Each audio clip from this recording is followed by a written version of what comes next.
Hey guys, Coach Reed here with another game recap.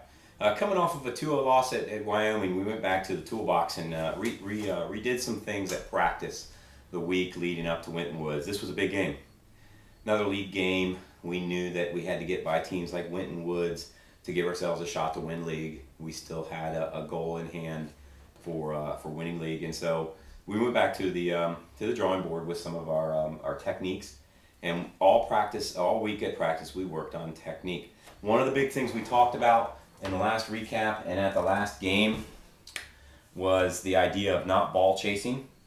So this practice, what we worked on was exactly that. So if you can see the X's and O's here, we're the O. A lot of times what we do is a ball's played to a teammate or to a guy from the other team here, and we would step and chase ball. And then that guy would just step into this space and it'd be a quick 1-2. So what we worked on this week was defensively, when the ball is played to this guy, we drop back into that passing lane here and cut off that through ball. Because now when that guy runs here, he doesn't have the ability to knock a 1-2 to him. The other stuff we worked on was exactly that, was the 1 and 2 touch through balls.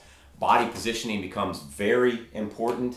So one of the things that we talked about was when we receive balls, and this is a sideline here, we want to make sure that our shoulders are squared to the sideline so that our field of vision is there. We can see that much of the field. What we were tending to do a lot was receive balls with our shoulders perpendicular to the sideline like that. So we're perpendicular to the sideline, so when we receive a ball, this is our field of vision, so we're missing all of this out here.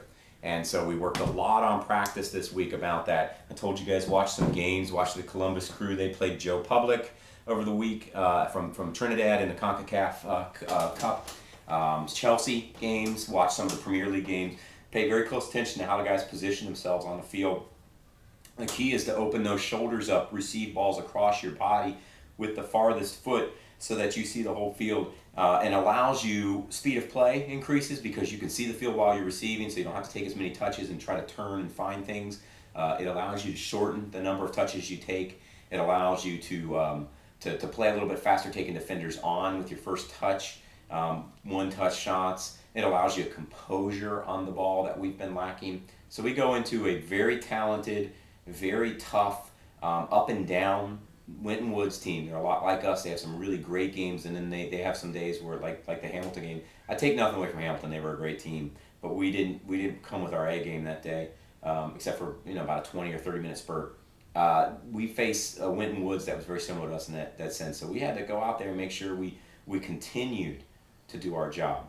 We told you before the game, successful people have a singular focus. They set a goal, and they set lofty goals. And then they have a singular focus on reaching that goal. And nothing dissuades them, nothing keeps them from that goal.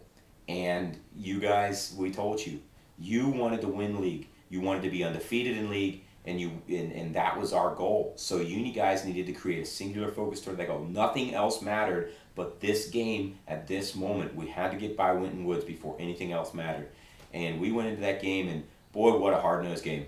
They were good. And they were doing their best to shut down our speed up top with Prosper. We showed our hand early, which forced them to change their game plan a little bit. They had a few guys out with injuries and cards and stuff, which also helped. But to be honest with you, we played our best game all season.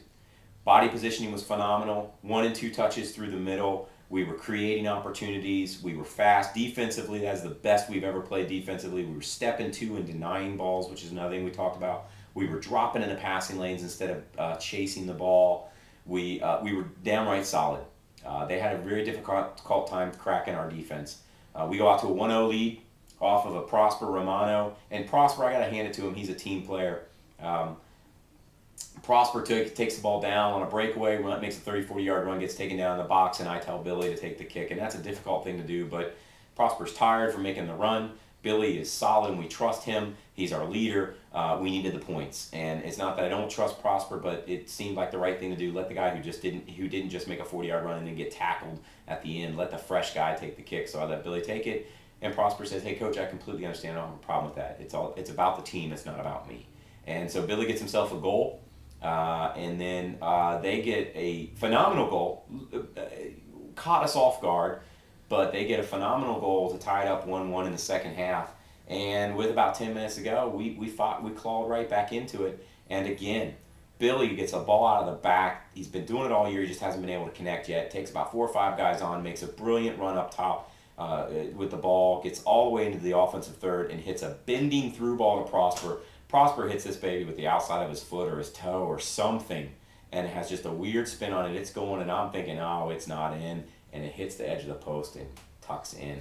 2-1.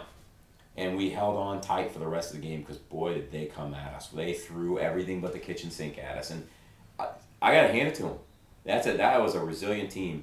Again, another, just like the Wyoming, a real classy game, very well played, didn't really get that chippy. Both teams showed a lot of professionalism and class.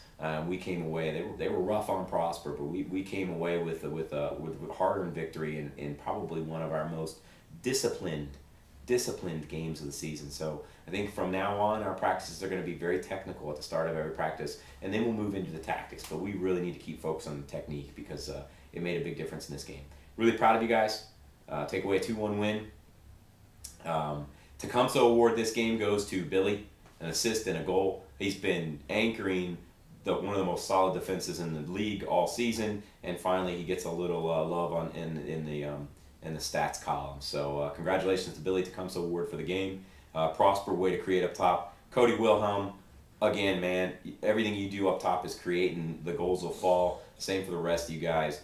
We'll get our chances. We got a couple games coming up where we can, if we can come out and play the game plan we've worked on and be as disciplined and be as technique driven as we were in this one, we should be able to try to start to stake our claim to the league title. So another great game. Congratulations. Focus for the next game is actually focus. We've got to keep the eyes on the prize. Singular focus towards that goal that we set at this point. Soccer is about a lot more than winning, and we all know that, and we've talked about it with you guys ad nauseum.